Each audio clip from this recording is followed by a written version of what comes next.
যে প্রবাসীরা থাকতেছে হয়তোটা প্রবাসীরা মনের ভিতরে শান্তি আছে, তুমি আমার দাও। হয়তো বা এই মুখ টেনশন, হয়তো বা এই মুখ টেনশন, হ্যাঁ 14টা ঘন্টা এলে খালি ফেরার বেলায়, ফেরার বেলায় হ্যাঁ কাম স্বর্ণ, হ্যাঁ কাম গাড়ি, হ্যাঁ কাম নারী, হ্যাঁ কাম বাড়ি, আর হ্যাঁ মরুক না বাসক এইটা কোনো চিন্তা হই না। এমন চালো মেরে সাপ হয়ে দেখা এর কাম টেয়া মাসে যে টাকা দিলে প্রবাসীরা সুমা দেয় মোবাইলে, ও আমার আব্বা। আর টাকা না দিলে ককি হ্যাঁ মাগিবাজি করছে না, মদ খা, জোয়া খেল না, টাকা যা খুঁজ মানে 2 মাস যে উঁচু বের হয়েছে, এটা তো কেউ দেখতেছে না, কেউ বিশ্বাস করতেছে না যে দিনটা খিয়ালে যাইতেছে।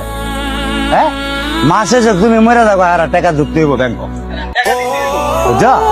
তারা ভালো ভালো শাড়ি কিনতে হবে, আর বইনে জামার বেতি এটা দিব, আর এইটা দিব, মানে প্রবাসী কি ভালো আছে না খারাপ আছে এটা জিগাবার টাইমই নাই।